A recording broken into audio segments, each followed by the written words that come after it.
All right. Hello, everybody. Welcome to Dreamocracy in America, the groundbreaking project where what do we do, Pocha? We pick up where De Tocqueville left off. Let me have a look at you all. There you are. Yeah. So okay. we're. I'm not seeing us right now. No, so I don't know what happened. Oh, okay. We pick up. There we are. Yes, we pick up where De Tocqueville left off. That's what we do. Yeah. And who was Alexis de Tocqueville? Who was this gato? Alexis de Tocqueville was a French nobleman who visited the United States in 1831, and he visited several states to try to find out what is democracy. And what are Americans all about? What's up with them? Yeah, but he didn't get to San Antonio because San Antonio wasn't part of the U.S. really at that point that he could get to. So he went back and he wrote this really amazing book that really nails what Americans are. Only problem was that he didn't talk to people that looked like you, like us, I should say. All of us. So women, LGBT, native folk, Latinos, Tejanos, dreamers, etc. And so we're having conversations with people like that. We've had some great conversations. We've had Guillermo Gomez Peña, who's in the house. Woo! Give it up for Guillermo. Yeah. We've had Herbert Siguenza from Culture Clash, Christina Wong, who's doing some amazing work sewing masks in this time of crisis. Elvez, the Mexican Elvis. And we're going to be posting these videos online. And so you're all going to be online as well.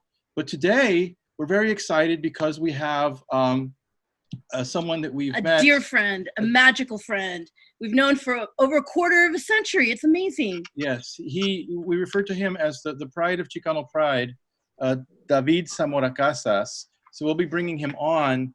And Pocha first met David like 35 years ago. I think she was like 10 at the time. But a very influential, a member of the San Antonio community. Every time we go to San Antonio, he's always helping people. He's always working with organizations, doing installations for fundraisers, working with LG. And here he is. Here I am. I am David Zamora Casas. Yes, I am the hummingbird prince, the interstellar hummingbird prince of San Antonio.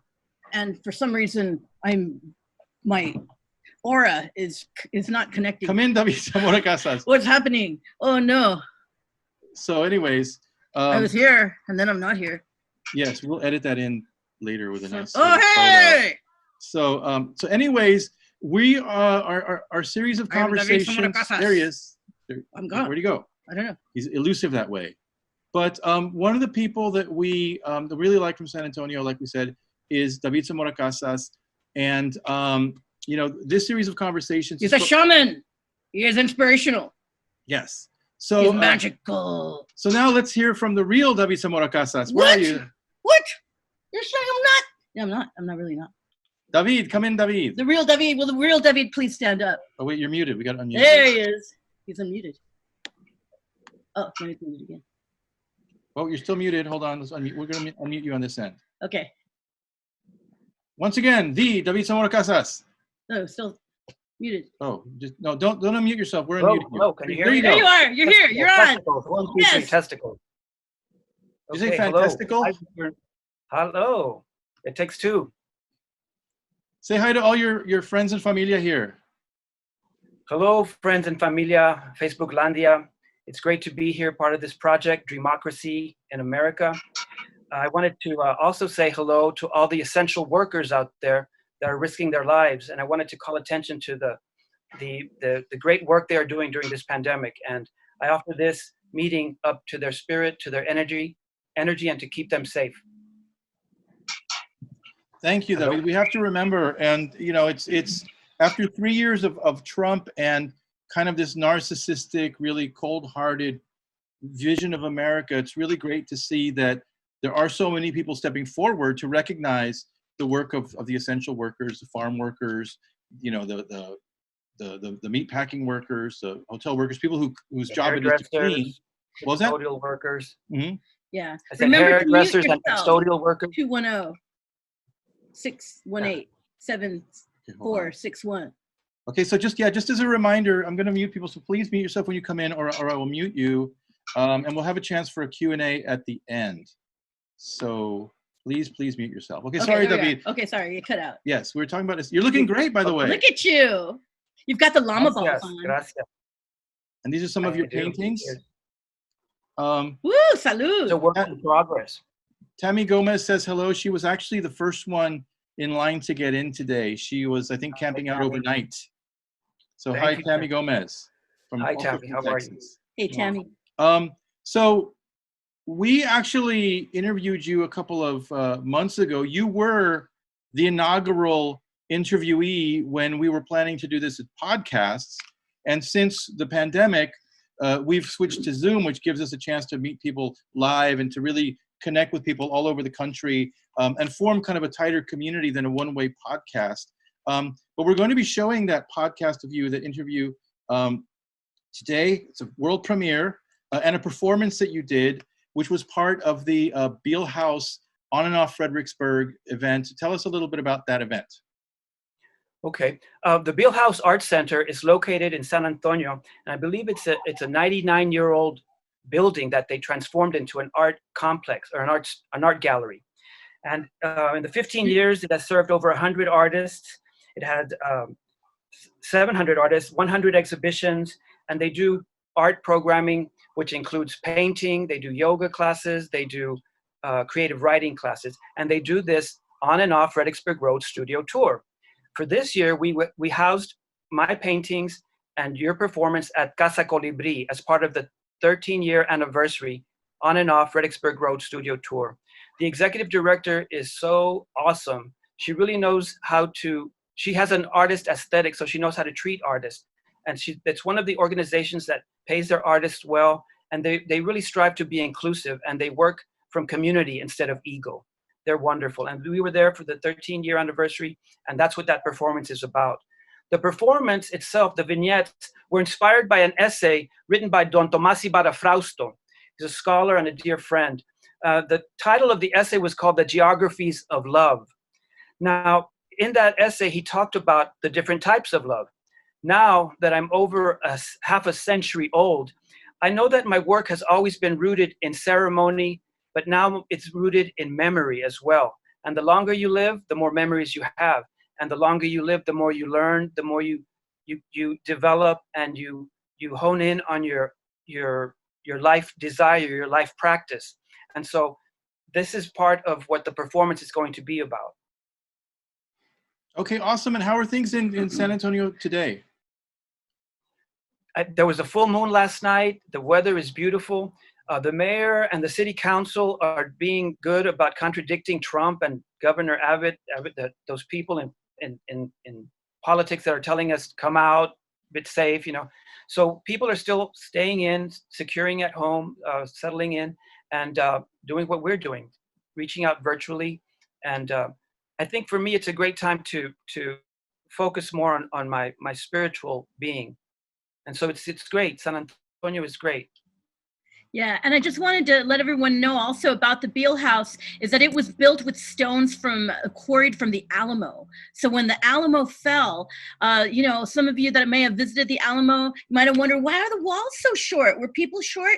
No, it's that a lot of the walls, a lot of the rock walls were quarried, and those blocks of limestone were used to build bridges and houses and structures all over the city. So the Beale House was actually a 2-story structure that was completely built from stones brought in from the Alamo, and then it fell into disrepair, and some very visionary developers decided to turn it into a senior community, an over 65 community with a gallery, which was going to be the Beale House at its heart, so that once every month, the whole city could come and interact with these seniors who would act as docents and as volunteers to run the gallery operations. And it's a wonderful, multi-generational, multicultural endeavor that happens every month. And David's very active in it, and actually coming up on 15 years of existence of the Beale House. This year, there was supposed to be something called a quinceañera, kind of like a play on quinceañera, but for las señoras. And now that has turned into a bit of a cocktail party, right, David? Yes, the first cocktail party will be el 15 de mayo. And you can tap in, if you look up bealehousearts.org, there'll be the information where you can join us if you'd like. Yes, because it's a really tight-knit community. And we live in that area too, that area around Fredericksburg Road. That's where our studio is, our Texas studio. So many artists live in that area, but they all are a really tight-knit community. They help each other. They work together. A lot of them work in education. They work with organizations like the Esperanza de Guadalupe, with NALAC, which is another great organization Centro out there. Cultural Aslan. Right in that same area. Yeah, a Jumpstart Theater. There's so many wonderful, wonderful spaces. So we feel very blessed to have a space there ourselves. Yes. So now moving into this wonderful performance. Well, the interview. We're the interview first. The interview first and then the performance. Okay, so we'll go right into that. And this was a part of the On and Off Fred Road tour in February. Yes, so we're gonna jump into the interview first, and we're gonna do the performance. But hang tight because David will be with us. Live for the Q&A, but we were just really excited about this interview. It came out really well, and we didn't really have a chance to show it, so we're gonna premiere it for you guys. So this is the first time we're travel virtually to San Antonio with us. Yes, this is the first time we're doing a video within a video. So hopefully it works when we do screen sharing, and if there's a technical glitch, we'll come back with David live, but hopefully there won't be. So I think you're seeing our video. So enjoy. This was the very first Dreamocracy in America conversation that we did with David Zamora Casas, San Antonio artist and queer icon of San Anto.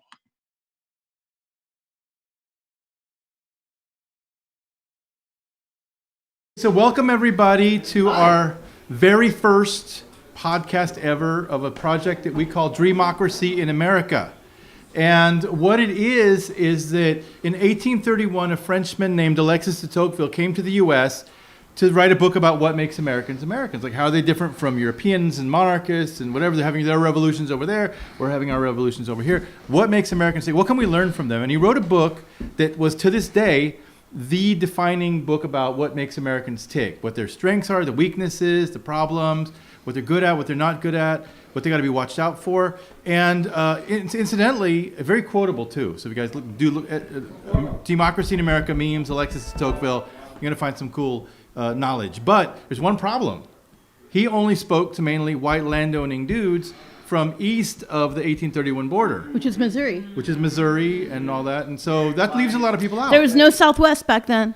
Well, there was, but it wasn't here. It didn't belong to America. So what we're doing is we're picking up his conversation to everybody else that he didn't talk to, which is women, LGBT, prisoners, dreamers, immigrants, incarcerated, military veterans, seniors. Foster youth. Other than the colonizers, because they're the ones right now that are fighting the hardest to defend democracy while they're taking away the right to vote, the right to women's right to choose, the right to own land and whatever. They're just, everything's under attack. Things that we took for granted that really weren't here the whole time, but we made some strides with civil rights in the last 30 years. They're trying to roll that all back. But everyone else, the pipeline, the environment, everyone's fighting harder than ever. So how do we connect with all these movements using performance and humor and art and community to help them win their fights and help us spread the message of how we can create a new dreamocracy? And how disenfranchised communities can actually activate their own groups and re-engage with the system that has, left them be or, not served them for all this time. So we're going to be doing podcasts all over the country, and this here is the first, right here in San Antonio. We're calling it the Battle of Fredericksburg, right here. Right there, yes. So you guys are kicking it off right now. Yes. There's going to be statues of you guys in front of the Alamo with beers. Yes. Yes. Battle of Fredericksburg. Yes. Yeah, and your bicycles and your bikes too. The Rebel Armada, right here. So for the first interview, we wanted to talk to a Latino San Antonio queer icon who's the pride of San Antonio Pride. He has been called the Nuclear Meltdown. He's been called the hot rasquachismo, H-O-T as well as H-A-U-T-E. And if you've seen his work around town, we're sitting in a room, it's like a shrine of his work right now, really great stuff. And we invite you to take a look at it and have a conversation with him afterwards. Right now, we want to kick off our very first Dreamocracy in America podcast with the David Zamora Casas. Yes. All right. So this is POCHA PEÑA. You just heard from Victor PAYAN. Lone Star, the Lone Star. Lone Star crack is David Zamora Casas, brought to you by Lone Star Beer. Yes, that's right. The official drink of San Antonio. Yes. So we're here with Dreamocracy in America, the podcast. And Davidcito, we met over 25 years ago when we were little babies. And it was amazing. I don't know how you could hold up those brushes were as big as you were when we met. So tell us a little bit about yourself, your practice, and the issues you explore. Thank you, Pocha, and welcome to Casa Colibri. This is where we're at. And I was fortunate enough to meet Pocha about 30 years ago. And San Antonio was a different time then from now. But before we go any further, I really want to thank Jessica Cerda and the bike group called Road Dogs, Wild Dogs, Zombies, and TiVo. Okay, well, thank you guys. Yes, for On and Off Fredericksburg Road Studio Tour. So thank you very much. Thank you for being here. Thank you. So San Antonio was a different time back then. There was several organizations that are still grounded in San Antonio that make the cultural makeup of the city, the corazon of this place, called Yanaguana. Yanaguana was the name of the land that the PAYAN Indians had 10,000 years ago. We were living here. The city celebrated 300 years of colonization, 2018. It was a tricentennial, but we know that indigenous people were living in this area, the place of clear waters, for 10,000 years. There's archaeological evidence, and I wanted to just make that clear so that we know that we're talking truthfully about a total history, not just a part of history that's told by the oppressors. Yes. So, Davidcito, some of our audience out there in podcast land might not be familiar with you. You know, you're a painter. You're a San Antonio native, and you've been involved with many communities here in the city. Yes. My artist name is Nuclear Meltdown. And Nuclear Meltdown has the courage to talk about things where people will not or cannot see. I've been called a shaman, which I think is it's by Sandra Cisneros, but I think that it's more about being open and honest with yourself and with the community and seeing history as a complete history that's not often told in its entirety. History is told by the oppressor, the winners of the war. You know, it's usually the white dominant, heteronormative Anglo man, and that's the I want to show the other side of that story. I want to show the gender fluid. I wanted also to mention that throughout our lifetime, we go through generational changes. Cada persona tiene que ser el infante, el niño, y luego, you know, you grow. I'm code switching, so I'll rephrase that. Throughout history, we have to be children, we have to be adolescents, and then we become adults. And I've been able to experience that process of realization of identity. So I come from the place of being an American of Mexican origin. I also claim gender fluidity. In our generation, we are coming to the understanding that it's not all black and white. My idea about how do we create a great democracy is I think that it starts with our children. If we don't come from an emotional security of being children and being encouraged to be who we are as young children, we're not going to be happy adults. So that's the perspective I try to bring to the table. Well, you know, we're exploring this concept of, you know, democracy and these governmental systems that have, you know, really marginalized us, and so a lot of times we've sought our own path, or the path that is not the easy path, because that easy path was not available to us a lot of times. So when did you realize that the system, the government, was not here to serve you? I come from a place that is primarily Latino-based, and I say Latino, but I really mean Chicano, Americans of Mexican origin. I live in a neighborhood that was always Mexicano-Americano, so I never felt the segregation or the prejudice as like going to a white neighborhood. So for me, it was being around familia, and it came in levels of understanding that come with experiencing life. I always felt comfortable in my home, my family, Mexicanos. Sometimes we create situations where, by not saying something, but you understand it. Los entendemos. We understand each other. You don't always have to say what you mean, but there's something called intuitive knowledge that we feel, that we know that we've experienced throughout history. And so that intuitive knowledge is what I base myself on. And we have to trust ourselves. When you feel something in your gut, that's for real. The trust, you got to trust it. So for me, the racism wasn't obvious. The segregation was not obvious because I came from a secure family, which back to children, we have to go back to the emotional security, because we have receptors in our brain that, like, for instance, when you feel that chill in the back and your hair stands up, that's our intuitive nature that's telling you, watchale, watchale, something's going on. So that's the same thing on different levels.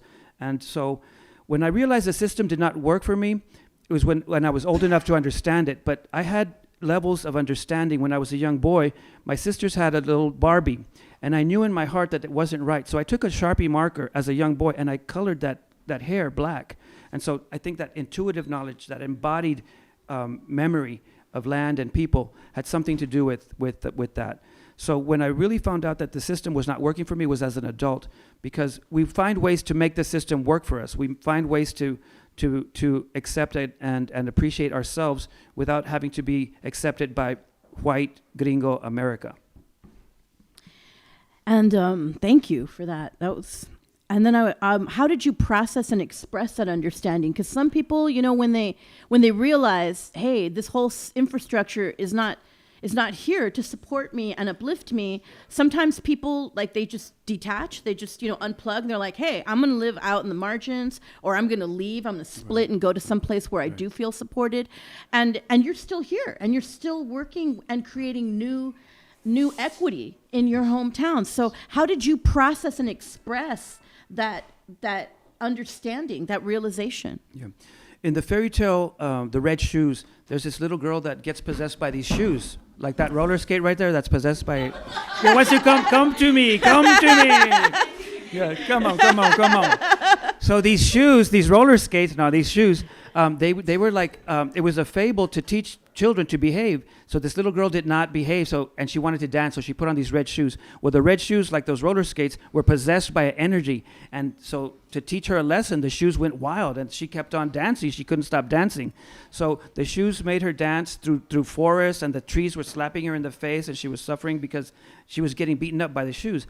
Anyway, so the words that I'm trying to get to was dance she did, and dance she must. In otras palabras, she didn't have a choice. The shoes were on her because she wanted to dance. And at the end of the fairy tale, they chop off her feet because you're supposed to learn. And that's the oppressive nature of this society and this community. So for me, instead of complaining about it, I found ways to create places that would show LGBTQ art. Back in the day, it was gay and lesbian. Well, the lesbians got mad and they said, hey, what about us? It's not just gay, let's include lesbian. Then the trans said, hey, what about us? Let's include trans, GLBTQ. And now we're like LMNOP all the way down to the whole alphabet. But it's all ¿verdad que sí? Yeah. But as we mature and as science teaches us, some children at 3 years old decide to hola mexicano, swishamos, and I don't mean swish, I mean swish. We switch. No, as children, or let me say it in Spanish, as children, the children know that they want to wear a dress, or the children know they want to play with boats instead of dolls. And so what's happened now with all this knowledge that we've accumulated as a civilization, that we have to, like I say, back to the emotional security of children. So this idea of having a child was very much about the arrogance of males. Yes, it's got to be my blood. You could always adopt, but what I've learned is that every child is our own child. The writer Kahil Gibran says, children are not our property. Children are not our belongings. Children are like arrows. We can only point them in the right direction and hope they hit the target. And so I feel that if we understand that and we encourage each other for exploring and flourishing in our bliss, in what makes us happy, in our creative juices, or everybody's an artist. Whether you cook, whether you dress the way we dress, we express it artistically. Everybody can write something. I encourage everyone to write letters to themselves because it's a way of autotherapy. You write down what you're thinking, and then you can come back and read it, and then you move forward. So it's all about communication and listening to what other people are saying. These new terms that are out, and you can see it in my paintings, the millennials, the younger children that grew up to be adults with computers and stuff, they're using terms like gender fluid. What does that mean?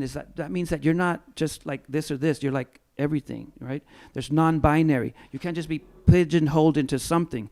And so many times society influences through movies, through periodicals, through writing, and they try to dictate what your reality is. But actually, you are the creators of what your reality dictates. What's good for you is good for you. Thanks. Yeah. David, you're a great example of how one person can make such a huge difference. Like you mentioned, you created spaces, both official and unofficial spaces for people to, really truly unearth who they really are and to be authentic human beings. Do you want to share some moments where you really saw how one person made a difference? Hold that for me. Oh, I'm glad. Oh, that's okay. Well, everybody makes a difference. Everybody makes a difference to someone. Each of your words speaks so much. When you say something that comes from your heart, it matters. And I think that. What was the question again? How one person. Aha. Yeah. Aha moments. Aha moments. Person that showed you that one person could make a difference. Yeah. I mean, I've seen how you can make a difference. Yeah. I'm sure you've seen how it just, one person can really turn it around. It's really amazing. The first aha moment was when people, in my older years, when I had seen children grow up to young adults, and when kids would come up that were now adults and say, I remember you said this 30 years ago, and now because of you, I have the courage to be who I am today. That was the first aha that really hit me as an adult. But as children, we get aha moments all the time. Like when you realize that not everybody speaks Spanish. Like when you introduce yourself as David, and then the society says, oh, we'll call you David. And I said David. My father is David Viejo, yo soy Davidcito. But they changed your name. So there's lots of aha moments. Another aha moment was when I realized that my art could talk to people. This is some of my work that you see around you, and I always use it to make statements about the ecosystem, which is in danger right now. Mother Earth is on fire, and it's being set by people, by human beings for greed. So aha moments happen every day. Every day is an aha moment. I understand that when you wake up, when I wake up in the morning, I praise the universe. I say, whoever, whatever, I'm going to have the best day of my life because this is the first time this day will happen, and it'll never happen again. So we have to talk to ourselves like we're computers, and we have to program ourselves into what we think. So the aha moments come as much as you are connected to this earth. If you're connected to this earth and you drink fresh, clean water, aha, this is a fucking miracle. And water is being sold. It's being bottled in plastic. Water should be free. So an aha moment is, what a gift to be able to bathe in clean water and to be able to drink it. So we need it. So the aha moments come as you learn about, the more you learn, the more you can learn, and the more you can give back to the community. And aha moments are great. Another aha moment was when I had sex with my friend that I knew when I was in first grade. We didn't have sex in first grade, but I knew about sex in first grade. People don't think that we're sexual beings, but we are. Children are sexual beings. Sigmund Freud said that the first form of masturbation was when you were laying in bed and you were rubbing against the sheets. When I was a young boy, my father hit my hand because he caught me playing with my big, gigantic cock. And I was like, so he slapped my hand. And I thought, so in my head, I thought that sex was wrong. So my aha moment came about 15 years ago. I grew up with this guy from first grade. We shared moments. We became friends. I had a show in London. Hey, I'm having a show in London. Come see me. Okay, he met me in London. Hey, I'm having a show in Lubbock. Big time. He came to see me. But so we shared a life. And one of those days, we became lovers because sex is the ultimate form of communication. What do you say after you say hello? But sex is a form of expression. So when he and I became lovers, after knowing each other since first grade, and we had this intense kunalingi, like, oh my, it's like, you know what I'm talking about. That point where your mind, your body, and your spirit connect from the heavens and the earth, and you're like, wow. And that's the power of sex, and that's the beauty. And so when we abuse sex and we sell sex, women, trading, sex trades, that's a horrific crime. So we need to be aware of that and try to stop it any way we can. But so when I had that aha moment with him, I thought, it's sacred exchange of knowledge, energy, and time lived experience. So that was a real big aha moment. And sex is the ultimate form of communication.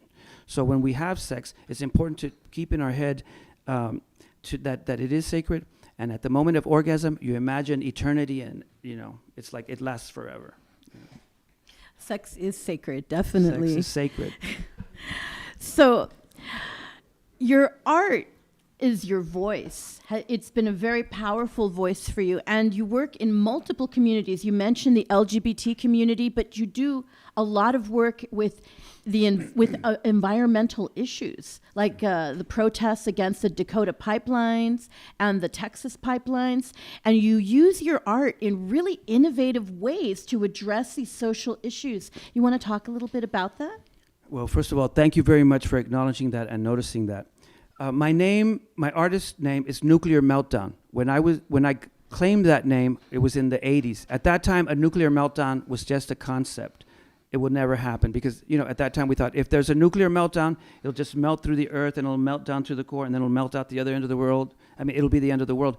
So nuclear meltdown to me was this conciencia, this coming to consciousness that because of technology, because of all the poisons that come out of industry, because of the greed that our planet is dying. So I thought nuclear meltdowns would never happen. So now they're happening.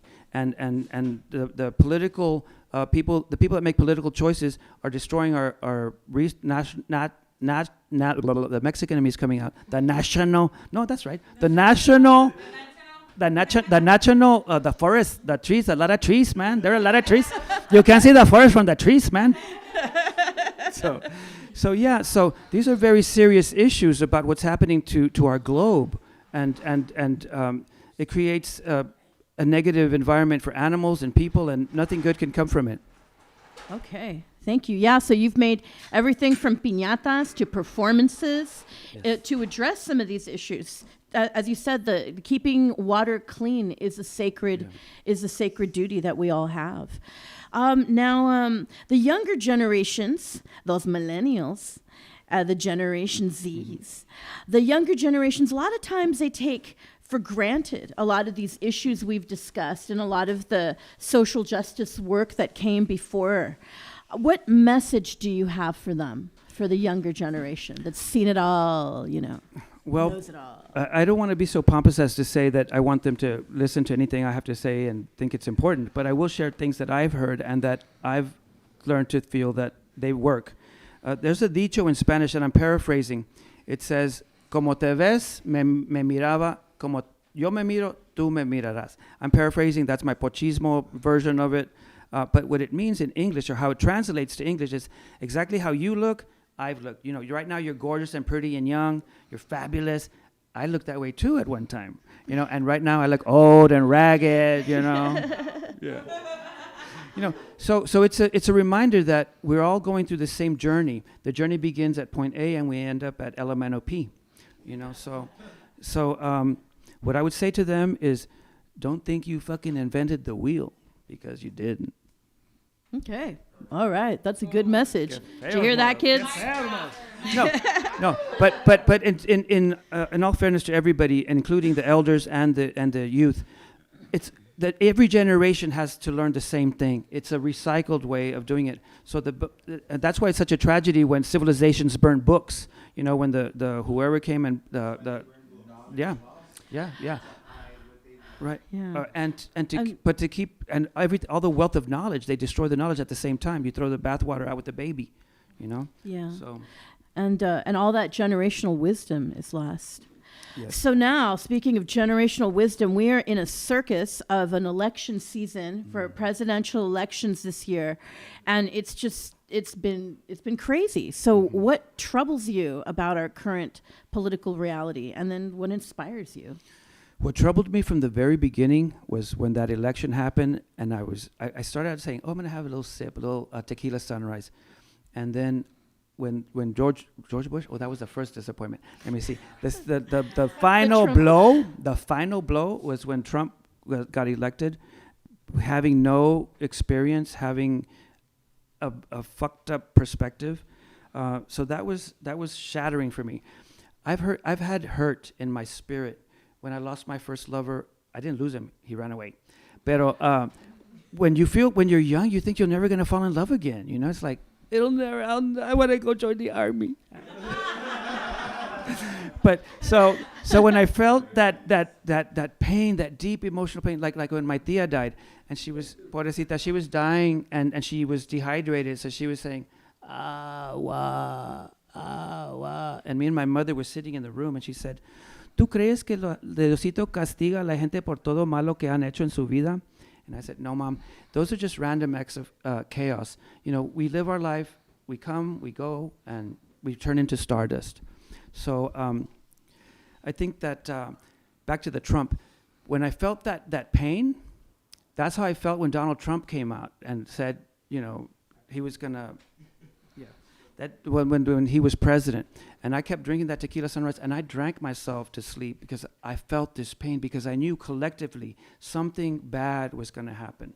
Intuitively, como un animal, you know, like a little animal, because that's who we are. We're little animalitos. And when I felt that energy, I was just so depressed that I did what my father did, what his father did. I drank. And I drank all day. And I saw the sunrise, drinking tequila sunrise. And I was like, oh. So now that we're in this and we're coming up on another election, what do you see anything that inspires you about what's going on now? Any little silver linings in this? I have to throw in queerismos right now. Queerismos. Oh, that's my friend Jessica Queera. That's a Jessica Queera. No. She's also Jessica Quacha, Jessica. She's one of my dearest friends. I want to thank Jessica for bringing you guys here. I love Jessica. Jessica, sir, no! She calls me David Queerdo sometimes. Cuachecito, yeah. I forgot the question. Inspires. What's inspiring? We've talked about what sucks in this election and stuff. What inspires you in this current election season? And how can we reach rural communities and activate them to register and vote? Well, this is how I did it. If you look in that corner of that's very small little painting, you'll notice the red dot. It means it was sold. Pero it's an alien man with the UFOs around him, and there's this white guy with red hair, looks like our president a little bit. And ¿quién es? The troll doll. The troll doll. No. So the troll doll. So mira. So how do I do it? I did it. I mean, that's what I do. I used bullshit that's going on, like grab him by the pussy, that our president said, and I painted this painting of a guy with a pussy crotch and a pussy extension. He's a little kitty. And then George, I keep calling him George Bush. They're all the same. President, ¿cómo se llama? That one. Yeah. Trompudo. Trompudo also has a cat mouth. So, you know, and the title of the piece is Grab 'em by da Pussy. Grab 'em by da Pussy. Because, you know. How do you do that? By voting? Because there's a vote. And it says vote. So to answer your question, I use my art to create messages about critical issues that I hope people will listen to and come to their own conclusion that maybe there's a point to it. There's a point to vote. There's a point to be educated about social and political issues. And I don't mean educated like in a high school or a college. I mean los cuentos de la vida, the story of life, you know. I love it. Okay, now Dreamocracy in America, the project, is about re-envisioning democracy. What message or what is your dream for an ideal democracy? What is your dream? How would it look? I don't want to deal with all the political aspects of our government or anything, but I think that is in the hands of the future generation. And I still go back to the idea of children need to have that critical emotional security in their system and in their understanding so that they can make decisions for the rest of us that affect the world in a better place. So my perfect dream in a real life world, I would hope that the children of the world had everything they needed to paint, color, talk and write poetry and who they are. And I wish that our society would encourage that. That would be my dream. That our society nurtures its children, cares for them, yes, provides them with the resources they need, yes, to survive and thrive in life. Exactly. This is a beautiful vision for democracy. Yes, gracias. Thank you. Gracias. David Zamora Casas, everybody. Thank you. And thank you, crowd. Thank you. Do you have an extra message for the world here? I would like to invite everybody to the Beal House Quinceañora. The Beal House is a small organization, but they do more for this art community than a lot of other organizations. So I'm their resident artist this year, and we're doing their 15-year anniversary. Instead of quinceañera, we're calling it a quinceañora. And we'd love to invite you to come, volunteer, or buy a ticket for the dinner. Bike on down. It's going to be, bike on Make down. a procession of it. Yeah, we're going to have, maybe that would be great. It's going to happen at the Beal House on May 15th, 2020. Yeah, it's coming el 15 Monday?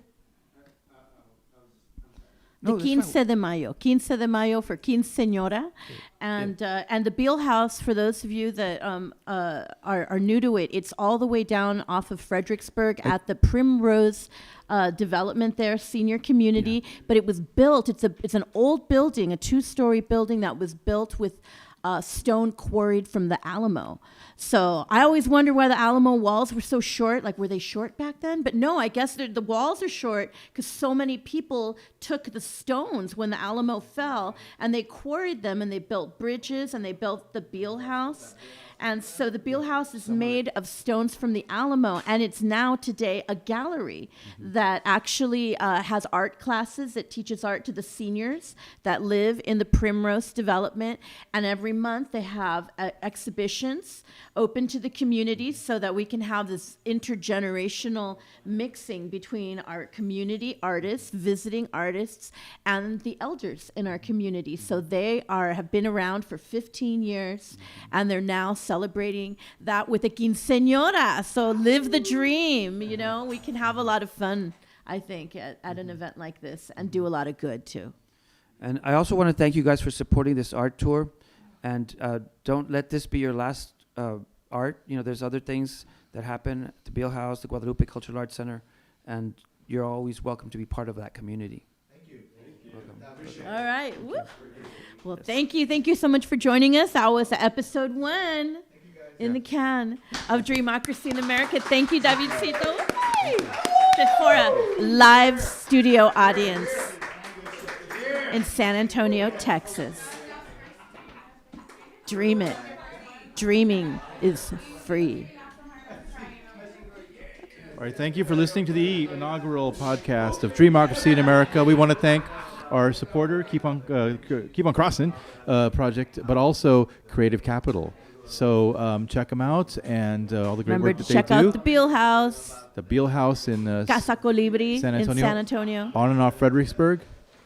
And the fine people of San Antonio and David Zamora Casas.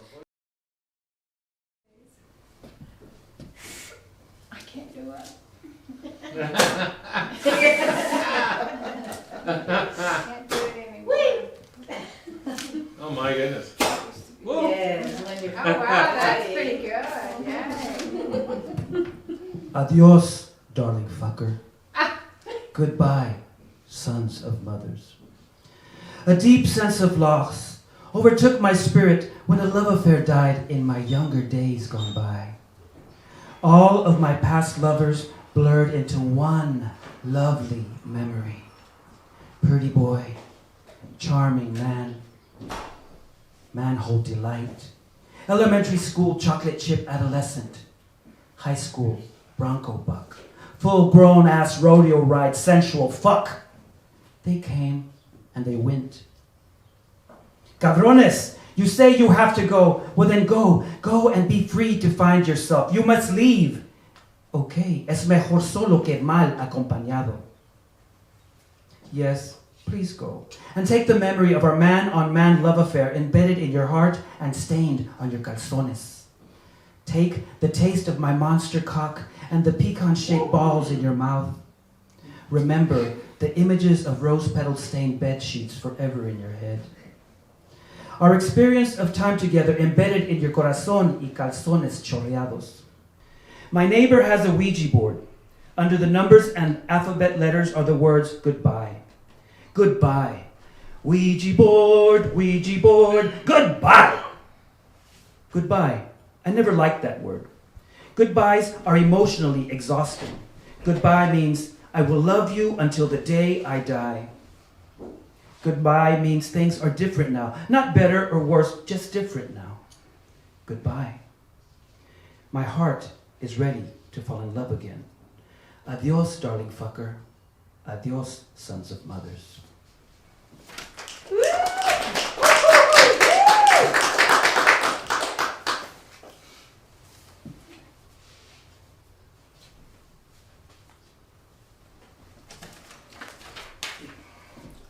Tamales para mi amigo Jesse.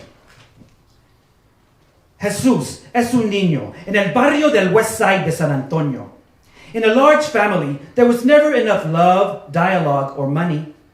Buscando amor, encontrando solamente tristeza y agonía en el jardín de los niños. Looking for love and only finding sadness in the garden of the children. Growing up too fast, with his bandana, khaki pants, and his Stacey Adams shoes, his crown of thorns and his 3 flowers brillantina slicking back his black, kinky hair. Jesus is a young man looking for love, understanding, and an identity.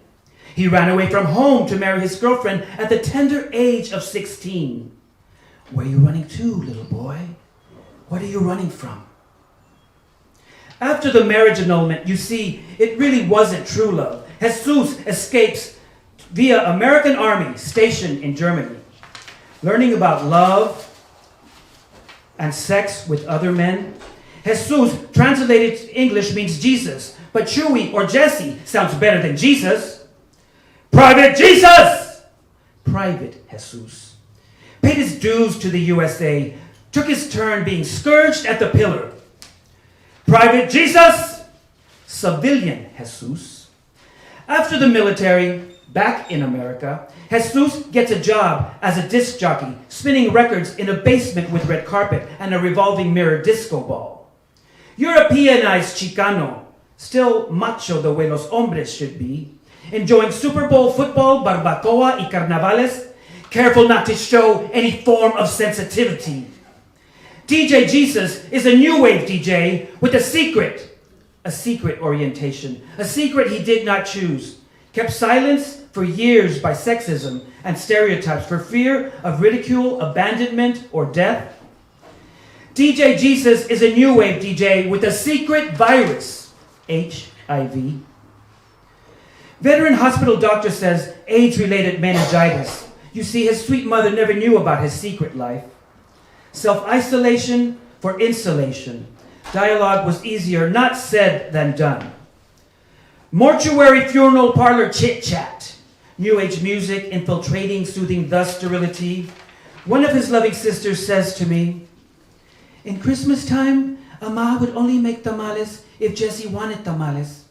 We would call her up and say, Ama, ¿vas a hacer tamales? No sé, todavía no habla Jessie. If Jessie calls, right away, I'll make tamales. O si no, vamos a ir a comprar a la tienda.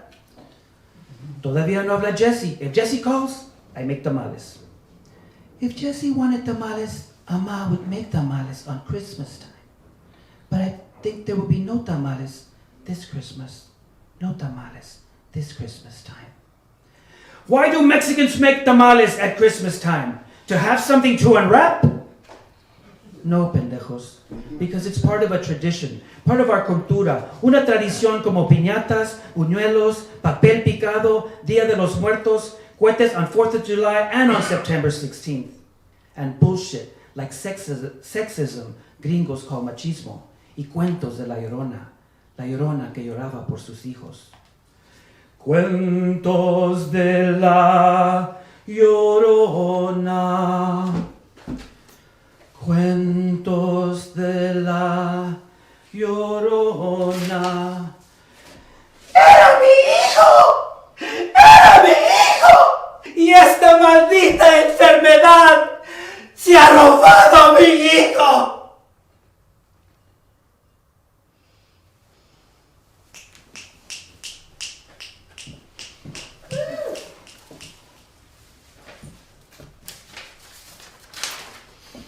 A Valentine to a demigod. Love is love, and sometimes love can be hell. Burning in the fires of hell would be worth my time and yours if you were the perfect lover. And I was the devil himself. But I'm not. I've had some hot times, sizzling, scorching, nuclear meltdown hot. I'm hot to trot for love. I will fight for love. Hell yeah, I'll fight the big chingazos, claw and scratch to protect and maintain our basic human rights. The right to love, the right to marry. Spiritual unions between same-sex couples have existed since time before memory. Two human beings supporting and emotionally nurturing each other, mind and soul, exploding into an organic, cosmic, primordial connection. Non-binary lip, locked on non-binary lip. Mouth, lovingly on mouth, in an upside-down Kama Sutra kiss. Two pounding, beating hearts exploding into one undeniable magnetic pull, drawing two lives into one existence. Jesus loves you, and Jesus loves me too. But what could be cooler than Jesus? La mera mera, la Virgen of Guadalupe, of course. She could be cooler. La Virgen of Guadalupe, Coatlicue, Tonatzin, Shiva, Mother Earth, is cooler for me because she represents the intensity of our cultura and our tradiciones. She of the serpent skirt, La Milky Way, is love. Being in love would be worth my time and yours when we find the perfect lover. Any combination of two human beings would be delicious, like a popular dish from an exquisite Vietnamese restaurant. A passionate amante, strong enough to break a bed in two during an intimate night of sweat and saliva. Then, like a phantom, he disappears. Scholarly goddess, beloved tormentor, bow tie wearing butch, cultural worker of Mexican origin, Puerto Rican portrait painter. One day in San Antonio, the cultural worker of Mexican origin was overheard saying, "Never marry a Puerto Rican painter." I wish I would have been there with them physically in New York City on their spiritual union day, to witness the matrimony of two men and rejoice as I heard the words, "Rolando Briceño, you may now kiss Ángel Rodriguez Diaz. You may now kiss your spouse." I was there in spirit when the Mexican-American cultural worker kissed his Puerto Rican portrait painter as husband and husband on that historic day. Monflora Maria Salazar, you may now kiss the lovely Joanne. Yes, boycott Arizona. Joto, Brad, you may now kiss Mike.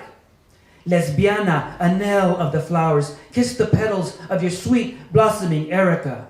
You may now kiss your spouse. Tomás Ibarra Frausto, beloved elder, kiss your lifelong partner, Dudley Brooks, with the lips of eternity. Half a century of commitment, sex, and romance, tinting your dark pubic hair gray, turning it silver in the glory of your golden years. Que viva el amor! Every human being on this sacred planet has the right to love. We have the right to marry. Spiritual unions by same-sex and gender-fluid couples have always existed since the beginning of time. Love is love is love is love. That's it.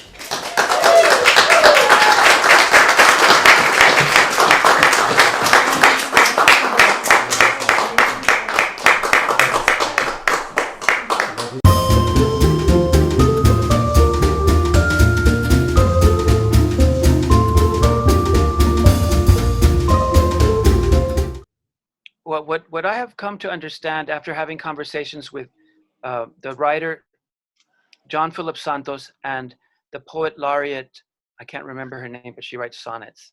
I can't remember her name. Anyway, we talked about poetry. John Philip Santos created a book of poetry when he was in the university.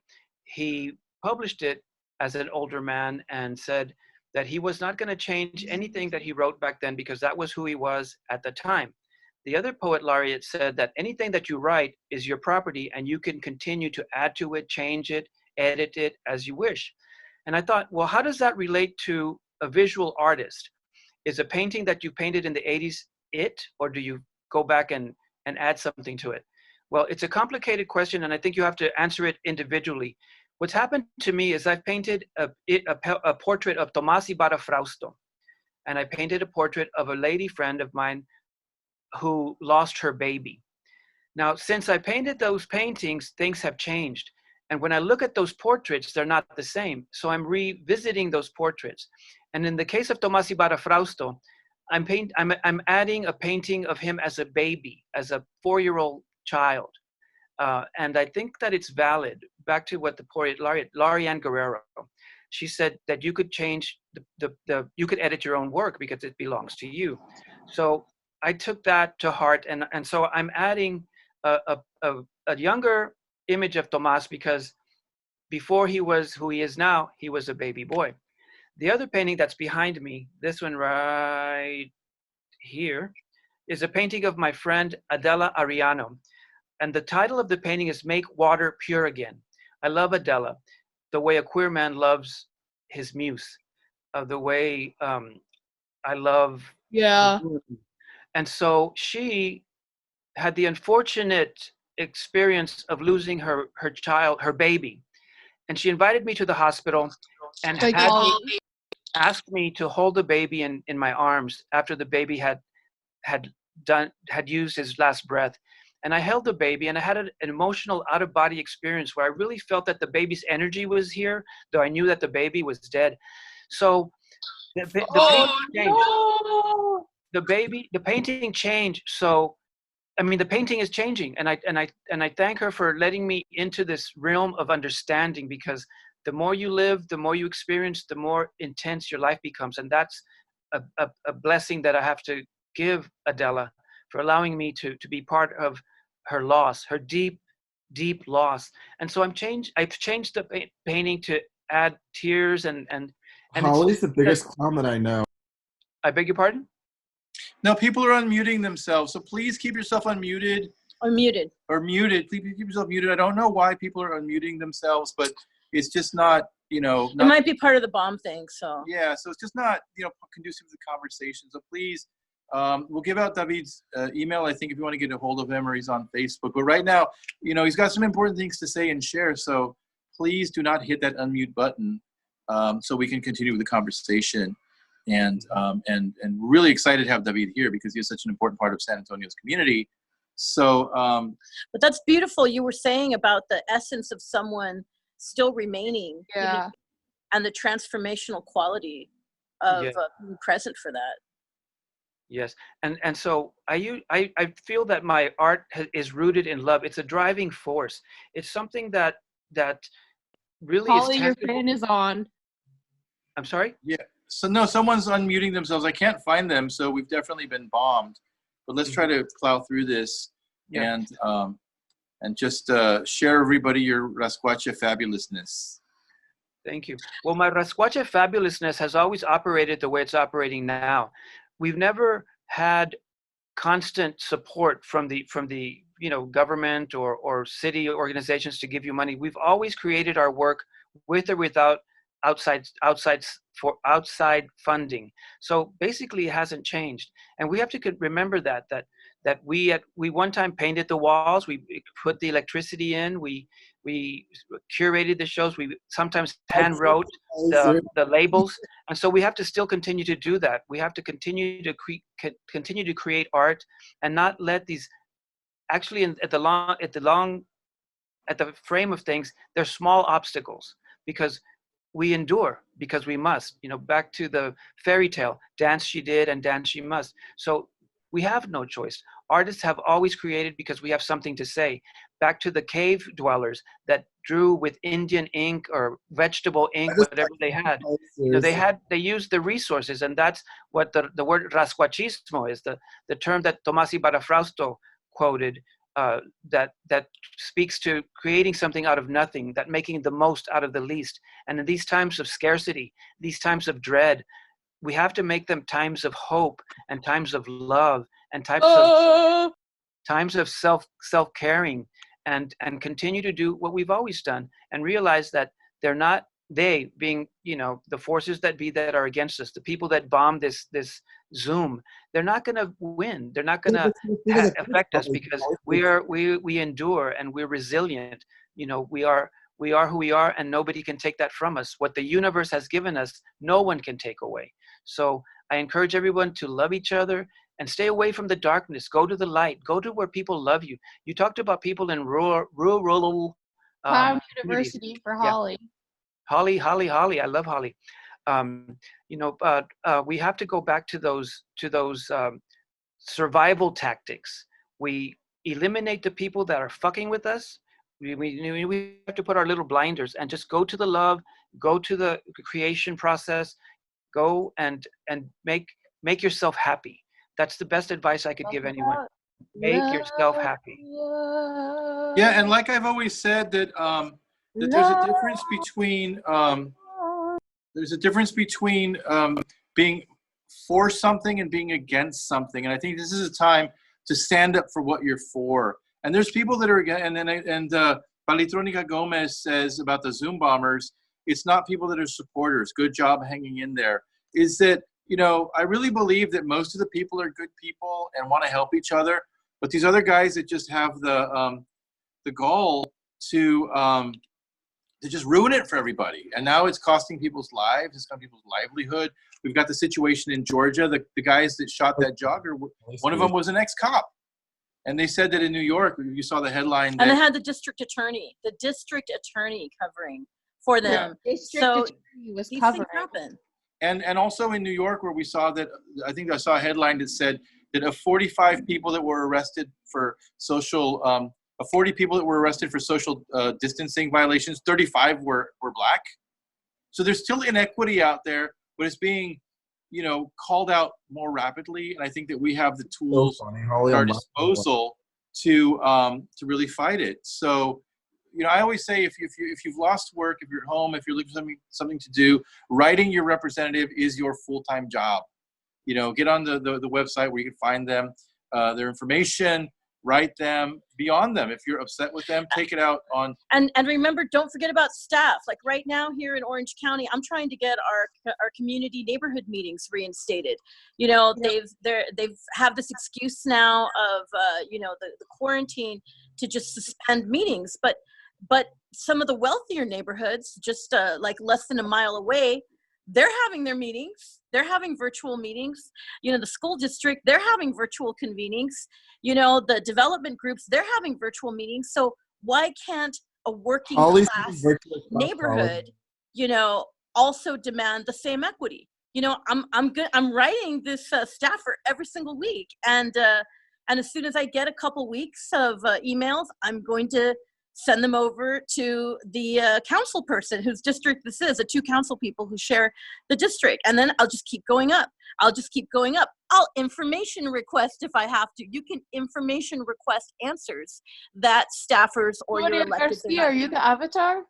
So that's something that is also available to any resident, you know, and in any city. Information requests are free, just like Dreaming. And I've always said that, you know, this is the last throes of this kind of hateful, entitled, patriarchal kind of system, and they're desperate. They're doing really desperate, stupid things. But I've always said we're going to win because we're smarter, we're more talented, and we're better looking. That is not true. Yes, it is.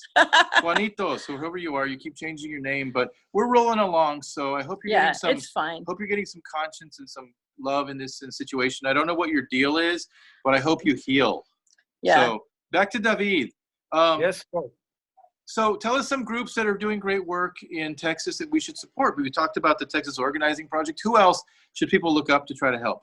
Medicare for All is a wonderful group that talks about what this situation really is needing right now. You know, so many people are uninsured. So many people are afraid to go to the doctor. So Medicare for All would be one that comes to mind immediately.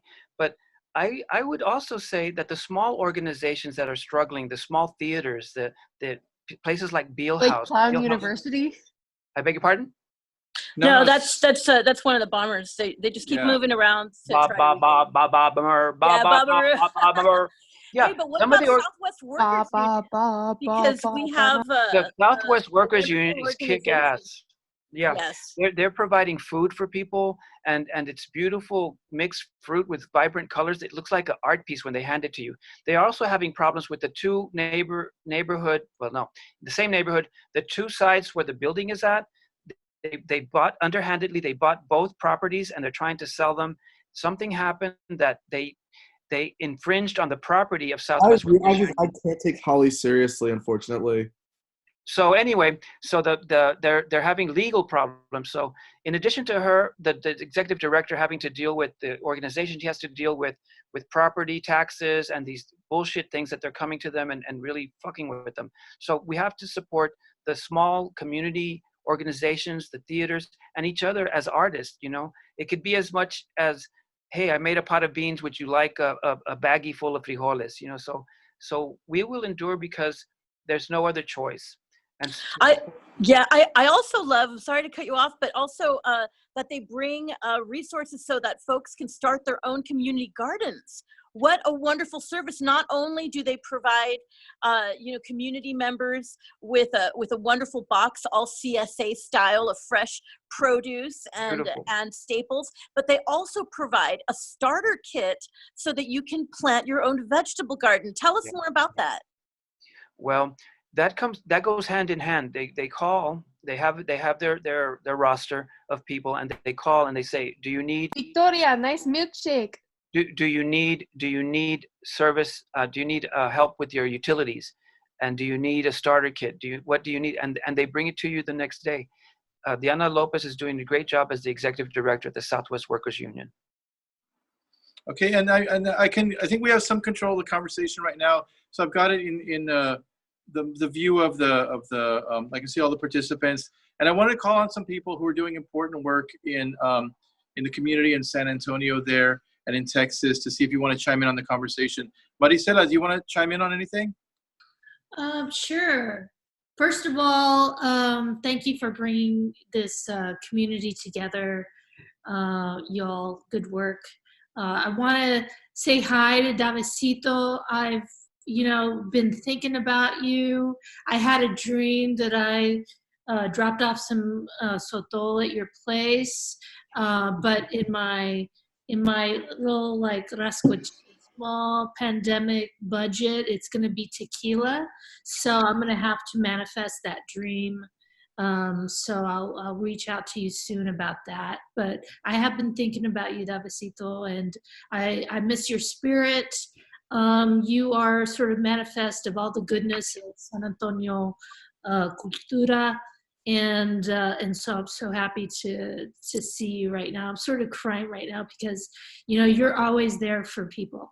You are always such a joy, and you are exactly what we need at different given points.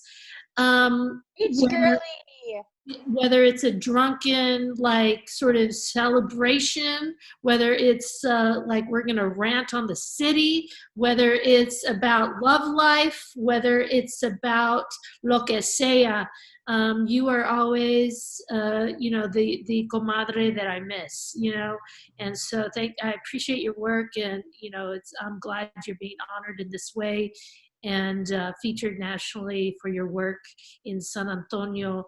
Davidcito speaks to the work in San Antonio that is rasquache aesthetic, that is we make do with what we have, but we make magic with it. And we will continue to do so through this chingadera that we're living through, which is the most significant event of our era, the plague. So thank you, Davidcito. I know probably so many of us miss your energy and and your humanity and your love. So I just wanted to say that about. Do you remember the first time that you met David? Geez, I was probably drunk. I have no memory. But David is an inspiration that draws a kind of surrealism that's based and rooted in historical lore and historical events, and I think he's an inspiration for all of us to do the same. So recently, Marisela, you embodied the San Antonio folk icon of the donkey lady, right? And because now masks are required, you used some creative agency, and you actually put on a donkey head and wore a dress, and you went to the local supermarket, the HEB, and they removed you because somebody complained. They kicked my ass out, pinche. So now I have a collaborator. I'm quarantined with 2.5 with my 15-year-old daughter and my dog Concha. So my daughter is my collaborator. She's a filmmaker and a reluctant filmmaker, I'll add. So she was the one that caught it on film, and apparently it went viral on TikTok. So she's got some viral stuff going. You know, the virus is happening, but in a social media way for teenagers, and that's via that. Oh, look, there's the donkey lady. Okay.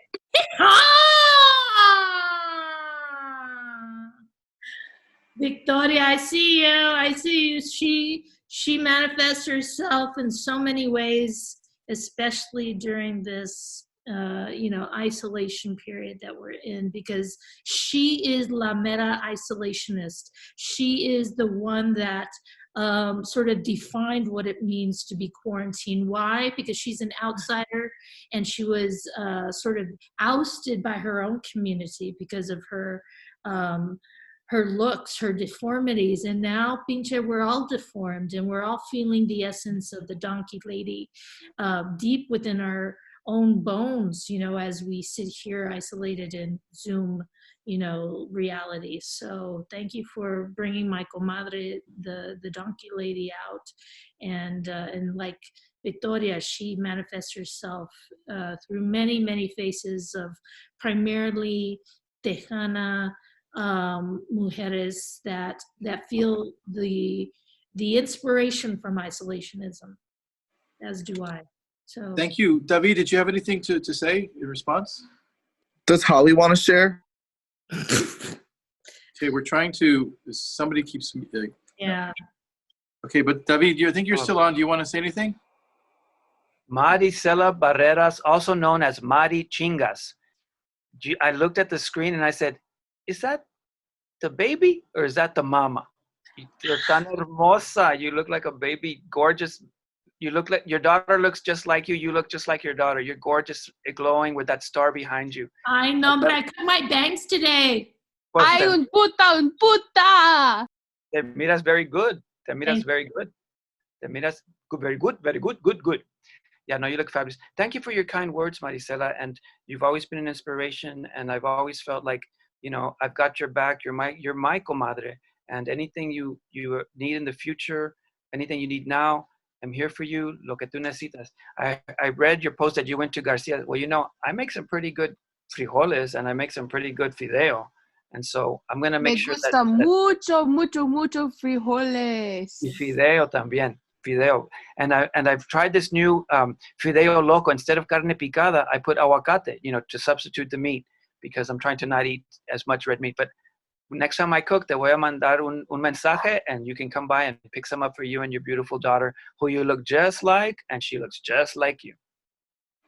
Yeah. I also wanted to say that because Mari Barrera is also a creator of work, I think that my older age, now that I'm 59, I'm going to be 60 in June, that since that time I started creating work in my 20s, I've realized now that my work has always been a ritual, though I did not have the vocabulary to describe it. It is a ritual, and the ritual is a ceremony, and it's rooted in hope, and it's rooted in gratitude. My work is deeply rooted in love and gratitude, and I think Mari's, yours is too. And I know that it's a universal theme. But now my work is also rooted in memory because I have more to look back on, and we'll look back on this pandemic and we'll say we had this Zoom meeting and it was fabulous and we survived, and it was a beautiful time. Because we have to look at the beauty within the darkness. We have to look for the light behind the silver lining, like, I know it's cliche, pero en verdad, tenemos que buscar lo bonito. What's happened for me is I've had more conversations, in-depth emotional conversations with my 87-year-old mother. And I'm teaching her things that she never ever considered. Like I told her one day, "Tú mereces estar amada. You deserve to be loved." And she said, "De veras." And I wonder how many people don't realize that we all deserve love. And those are the things that when we create our work, yeah, we call out the bullshit, but let's not forget about the beautiful things. The beautiful things will keep our heads above the quicksand, and it'll keep our heads in the shade when it's 100-degree weather, heat, and we'll survive. We have to manifest happiness and survival and health and healthcare and Hola, Ricardo. and all those things that make humanity enjoyable. And so I want to, at this time, thank everybody that I see on the screen. Thank you for sharing this time with us. And if anything, just remember that our life is a ceremony. Our life is a ceremony of gratitude. And the more we live, the more we learn, and the more beautiful memories we create. So let's create more beautiful memories amongst this plague. Let's create memories that will lift the community up, and our spirits and our daughters and even our pets, because our pets have spirits too. And especially for the people living in New York, my friend Adept Portela is viewing. She's living in New York, and she, my heart goes out to her. So any way we can support each other, we should, if we can.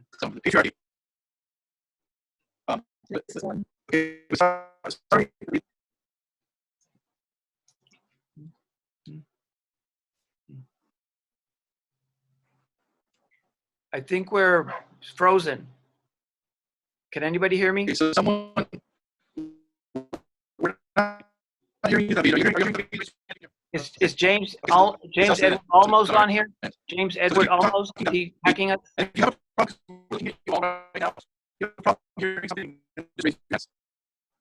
Can't hear you. Okay. Tell me, did you have anything to say?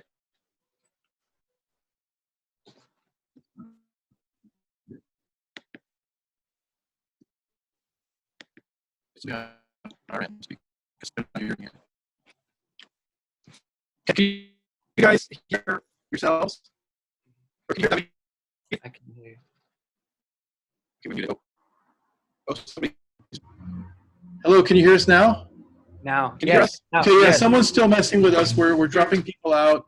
But now there's two of us in the conversation. We've been seeing doubles, duplicates, bots come in, and so you're our first guest, David, to have the, whether it's the Russians or Trump or whoever. Or just losers in Huntington Beach.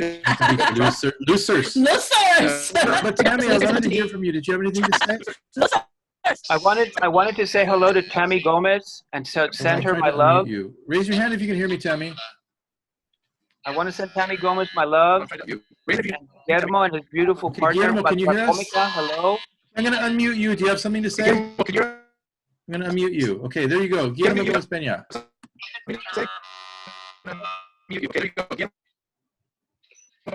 Can you hear me? Yes, yes. Okay. Can you hear Guillermo? Yes, but I would love to see his beautiful face. I can't see him. Here, turn down that audio. I'm going to try this one. Bueno. Yes, sir. Bueno. Hola, preciosísima. Wow. Comadre de San Anto, divina. Oye, no, I just wanted to say that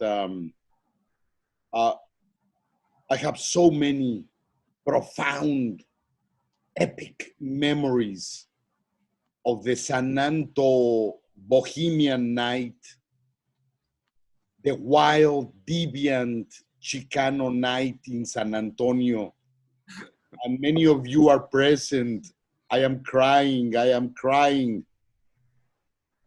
But I'm also a bit outraged by these Zoom bombers, And while I was listening to David, Valitonic and I wrote a series of tweets that I would like to share with them, whomever they are. The bombers, you mean? The bombers. Yes, America, one nation, under educated and overfed. Wow.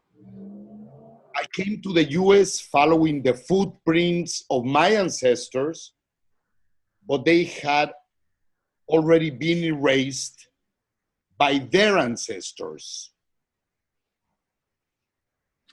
As orphans of two nation states, we've got no government to defend, no flag to wave. We only got one another, our communities and audiences. Yes, illegal immigration is a big project, illegal immigration is a big problem in the Americas. It started in 1492. So my heart is with you all. These are like paradigm shifting times. And I hope with all my heart that I get to see you again in the San Antonio River or in the San Antonio night. I send you all my love. Gracias, Oh, gracias. only one more tweet that Valitornik and I just wrote.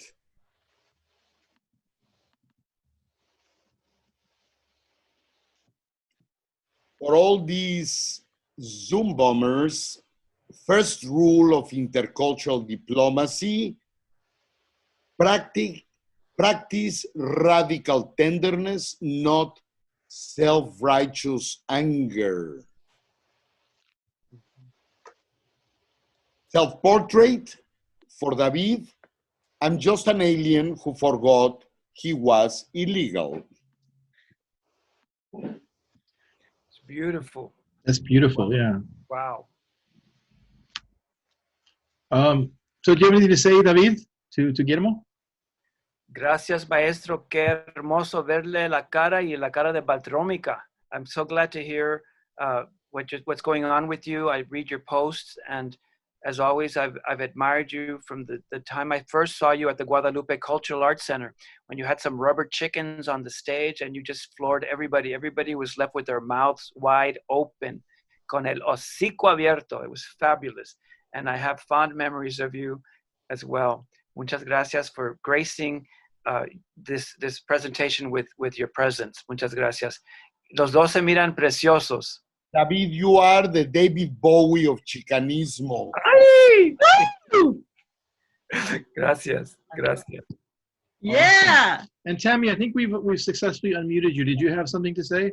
Oh, I've been unmuted. I was just monitoring the situation. It looks like we're down to the real nitty-gritty of who needs to be here. And yeah, I don't want to give these folks any titular status or any kind of ego elevating attention. They're basically a lot of high school kids that are on expensive hardware that they can afford in their privileged middle-class lives. And it's just such a shame that they choose to interrupt and invade spaces, the very few spaces that we try to create for ourselves in beautiful ways.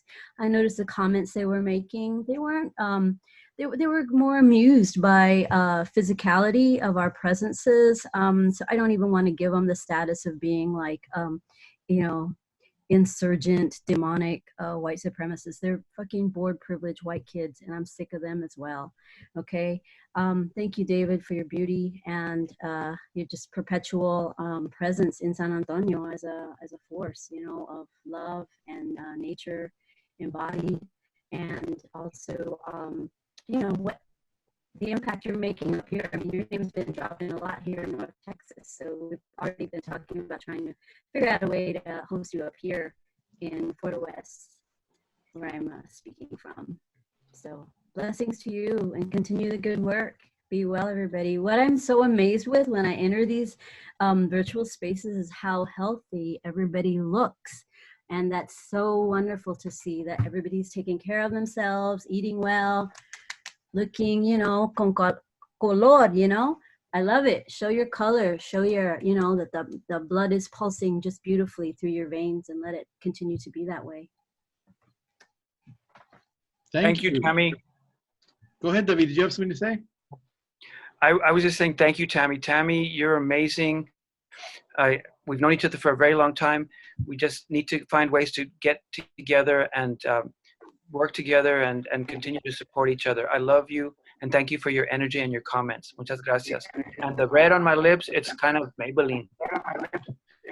And Paul, you're here in Southern California. I think this is the first time. Have you known of David before, or what is your impression, or what do you have any questions? No, this is the first time I've had the pleasure of interacting with David, and appreciate very much your perspective on things which I share. And as POCHA mentioned before, I've been active in Santa Ana. It sounds to me like Santa Ana and El Paso should be ciudades hermanas.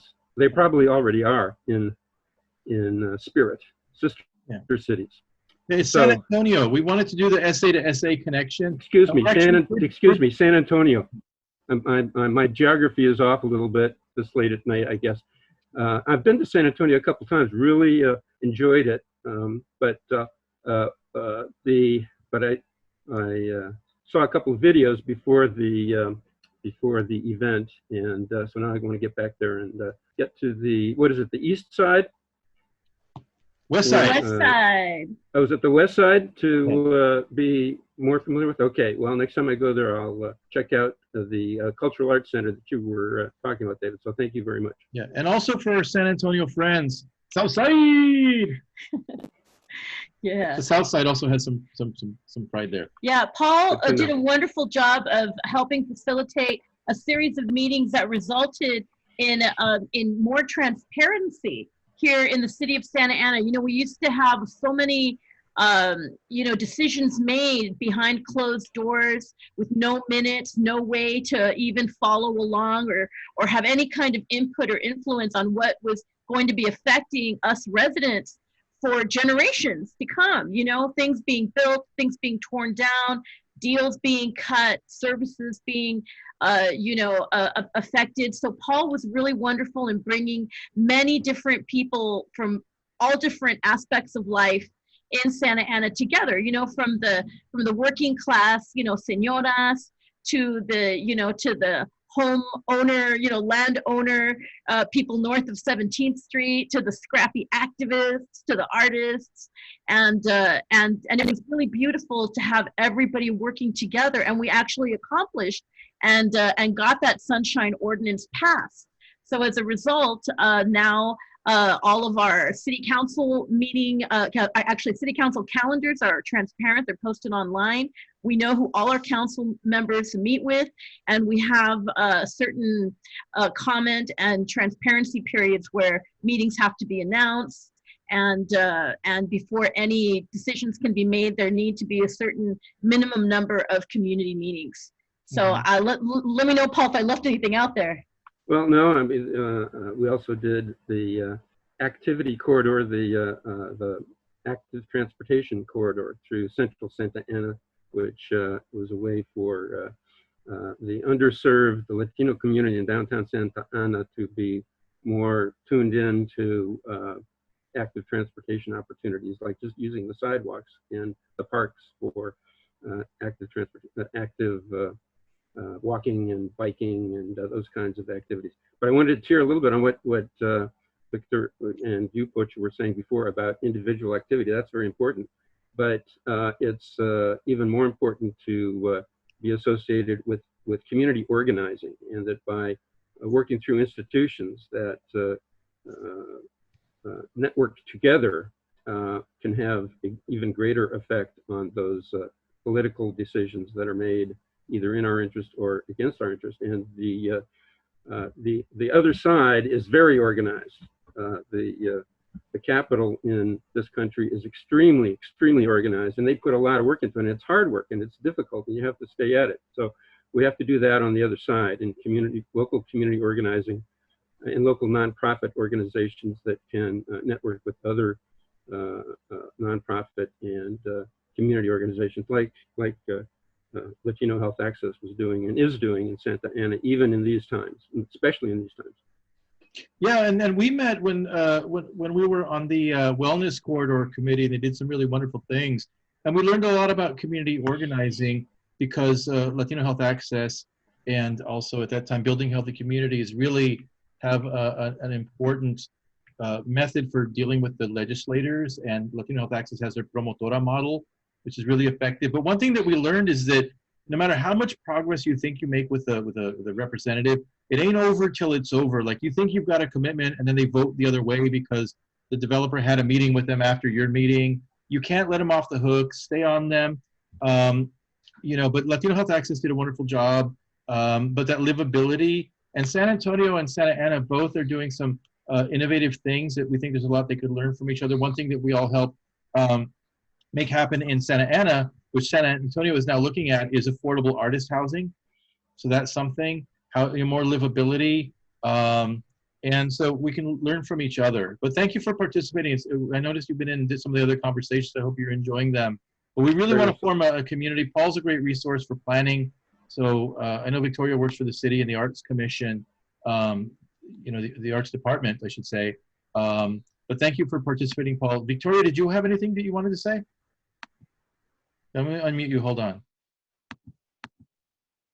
Main thing that I wanted to say is that we have been making a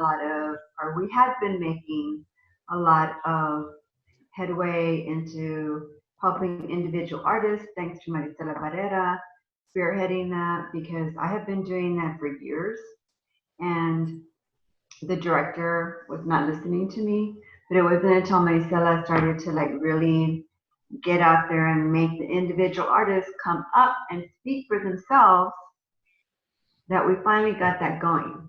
And then this pinche cabrona virus came up and we lost it all. You know, so right now I'm really frustrated because I've been furloughed. I haven't even been able to help my arts agencies go through their last funding checks. So it is there, you know. I'm looking forward, and that's why I was asking David about what is the one thing that we can do for each other. And yes, we need to, as Pocha and Victor were saying, we need to keep engaging city council. I'm also part of the union, and so I'm doing that. Like, every city council person knows who I am. The mayor knows who I am. The city manager knows who I am. The heads of the different departments like HR and everybody, they know who I am. And yes, we have to keep meeting with them virtually now, but keep meeting with them, keep pushing away and everything else, you know. But we also need to hold everybody accountable. I mean, the directors from every freaking department. Yeah, and we're seeing a lot of that in California where cities are having to lay off people left and right, close programs. And ultimately, you know, everyone does what they think is permissible, you know, what's gonna, and in the case of administrators, they do what saves their ass, basically, you know, so they don't have to do extra work. But the reality is that they have to respond to the people. So the people need to stand up if they're unhappy. You know, if you cut a service, if they cut a service is vital to you, let them know, because it might not be vital to the person that's calling them every day. And let them know in writing. Yeah. It is very important that you put down your grievances, your suggestions in writing, and you hold on to a copy. And then, you know, I pull out emails that I've saved from, you know, 3, 4, 6 years ago. City staff know, hey, if you told me something, you committed to something, I have it in writing, I will never lose it. And I will pull it out, and I will make sure that everybody knows, you know, what the paper record is. And it's a tedious but very effective way to engage with the bureaucracy. Yeah, and also because this is an election year, they get really interested around election time. So if there's any candidates or any representatives that are up for election, let them know what you feel, what your community feels. Sometimes it just takes one person to be the point person, but the more people they hear from, the less they can deny it. I know that San Antonio is kind of known as being an arts city. It's had a lot of support, and that's something that people really value. And having been in some of those meetings that were initiated by Tammy, and I'm glad that the city connected. There's so many people that help kids, that work in the schools, that really contribute to the economy. So we can't accept that argument that we're just like some throwaway industry. It's so important. And when you go to San Antonio, you think of the Riverwalk, you think of the artists, the music, the theater. I know there's a film community out there. And if they weren't there, nobody would come and fill the hotels. You know, they're not just going to come for the food. And like we've heard in conversation, is people don't go to Paris to look at the banks. You know, they have the museums and the artists and the mystique and the glamour and the romance and the food. And San Antonio has all of that. So all of you artists, and David in particular too, also very important to engaging with the city, letting them know that you are aware of the value you bring to the city. And I know that like I said, San Antonio has been traditionally, you know, decent in giving support, and it's a hard time that they're facing, but we got to let them know, you know, so it's not on the shoulders of the staff. The community needs to let the city know what it values, because otherwise they're going to go to the things that, you know, like kind of Paul was saying, the people with money are paid to tell them are important. We need to provide that counter narrative. And like POCHA said, it's got to be in writing. I think we need to answer your question, what do we need to do in this time? We need to keep laughing. We need to keep light hearts and light spirits, because this is going to pass. And if we get people to vote, it'll pass a lot faster.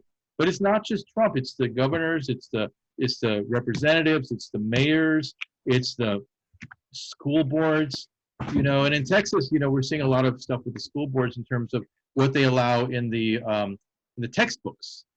You know, the battles there, the battles against women's reproductive rights, etc. So there's a lot of battles, but the lighter that you come into the battle with your heart, the stronger you're going to be. And with that, in that vein in mind, my question really was more about personally, spiritually. David, I know, I mean, we've known each other for a long time, so I know your spirit, you know mine. Our corazones are very connected. I've been thinking more about forgiveness, and I understand what you were saying. You know, somebody like really fucked you over and they have like no conciencia, then yeah, you don't let them off the hook. But I'm thinking overall is humanity. And I think Guillermo is there with me as well. It's about sitting with ourselves, and if we as a gente cannot forgive or at least accept an olive branch, que chingados, you know? We need to be able to, as a gente, move forward, and that will help us be lighter. If we let go of people who have fucked us over, people who have hurt us, and sometimes it does mean that we do it on our own without having them say, I'm sorry. Because, you know, I mean, as a Buddhist, I've learned this a long time ago, that if you hold on to anger, you hold on to hurt, you only hurt yourself. It doesn't mean that that person that grabbed my pussy at a gallery is off the hook. No, I'm still going to hold them accountable. But I need to let go of that hurt. I also need to hold them accountable. So it's the, you know, a balance there, you know. Right. But I also know that if I extended an olive branch to someone con todo mi corazón, even though it wasn't anything that I really did, then that person should also be open. And so that's why I was opening up that conversation about forgiveness. My little kitty, my little tripod that is messed up just fell off the floor. Oh. I'll be back. But anyway, that was the conversation I was trying to start. That just, as human beings, especially in this time, we really need to open our hearts more and try to forgive. Yeah. No, thank you, Victoria. That's important. And also, one thing that we've always said, and as part of our practice, is because as members of the Chicano Latino community, or as marginalized members of even, the LGBTQ community, is we experience a lot of trauma, and a lot of it is historical trauma that, we were born into, or that we've genetically maintained that we need to deal with. But it's very important when you're in these situations to remember to externalize rather than internalize, because I think that we're trained to internalize, to blame ourselves, and the Catholic Church doesn't help at all. But if we externalize, that's important. And even in the case of these civic matters or Dreamocracy, if you're externalizing because you see something on the street and you need to yell at somebody, call your representative. That gets it out of your system, into the world, in writing, does some good, but we cannot keep it inside. And I think David's work celebrates, it's so expressionistic, it's so expressive that it really is inspiring to so many people. And David, we're going to wrap it up soon, but do you want to say anything in closing? I do. I want to respond to Victoria. I think that everything that we know, we learned it from our parents and from people that we cared about, that we looked up to. So a lot of that learning is like, okay, well, we blame ourselves, we sacrifice our happiness for somebody else. My mom is very religious. She's very spiritual. She's like a monk. She prays all the time. And she's always telling me to forgive them, to forgive people. Now what you're talking about is a particular hurt. And that hurt manifests in your body as poison. And that's what you have to force out of your body. You force that poison out of your body. So you're willing to forgive them.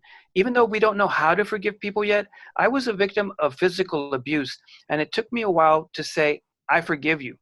But every time I bump my head or I fall down, and I remember, it triggers that black eye that I had, that chingazo that I had when I wouldn't answer questions about my own private, my private life. So it triggers. So my mother used to say, que Dios los bendiga, God bless them. Yeah, I say, yes, Mom, God bless them. But I add, and I tell my mother, perdóname, pero que sí, que Dios los bendiga, pero mucho a la chingada. Get the fuck out of my life. I forgive you, get the fuck away. You have to protect yourself, because it's like, well, just let's talk about this virus. You have to guard your mouth. You got to, make sure that you wash your hands. You have to take things to protect yourself so that you won't fall victim to that. The same way when we try to be Buddhists, like I follow that ideology también, pero it's difficult for me because it's difficult. But you can be willing to forgive someone and not yet forgive them, because time will help you forgive them. You can't forgive somebody the next day after they knock the shit out of you.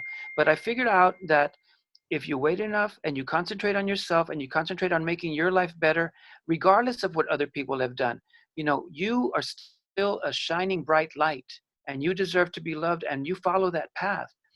And that those other splinters, those other thorns in your side, those other negative clouds above us, we have to learn to push them out and give more importance to the most important person in the world, which is you.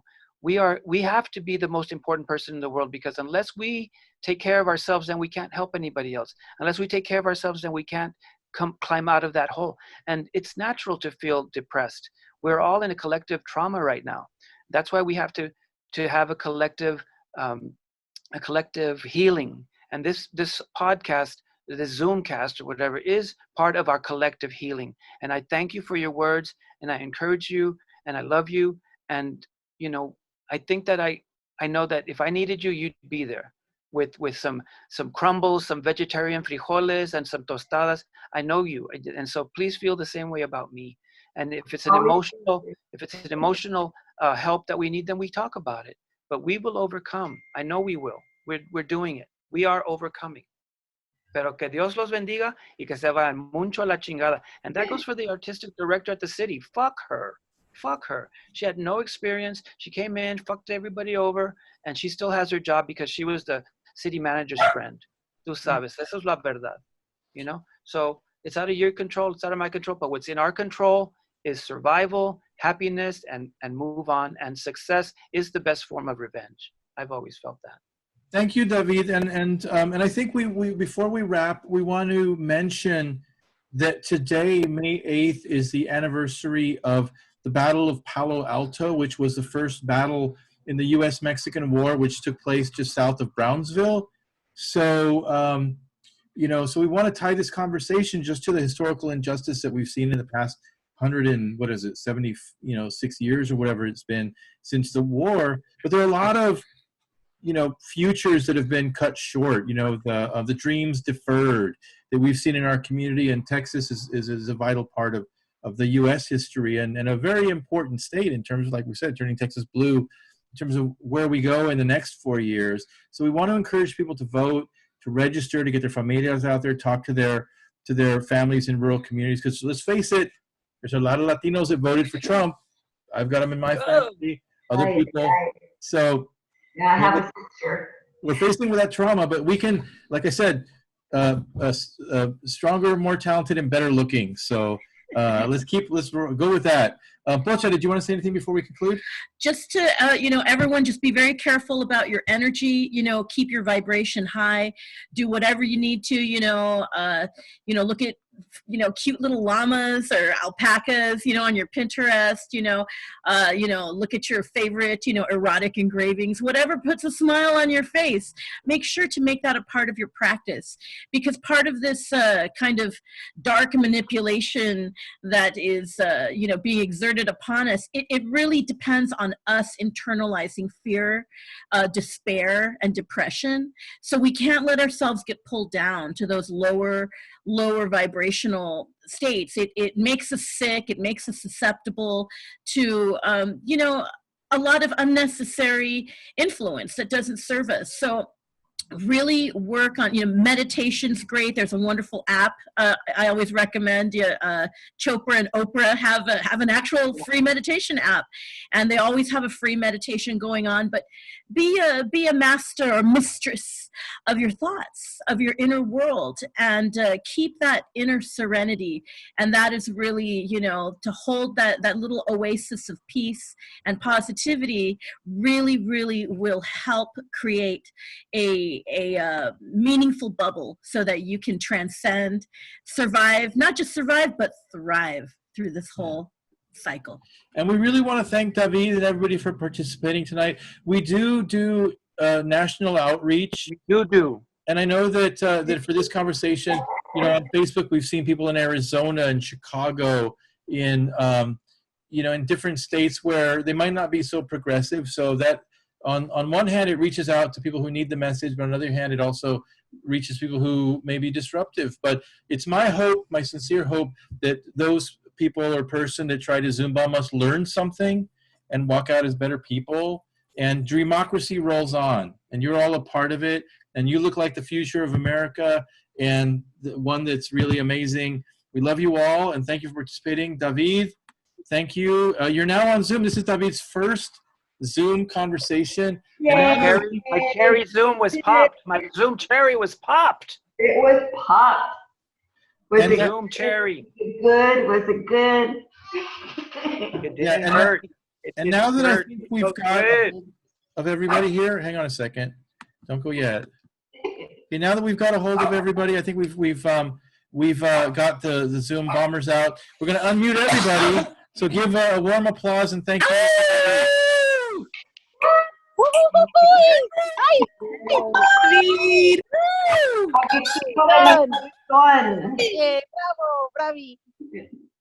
All right, thank you, and thank you, Bahara, for participating. We love you. Thank you, Ricardo, Tammy, Paul, Victoria, Bob.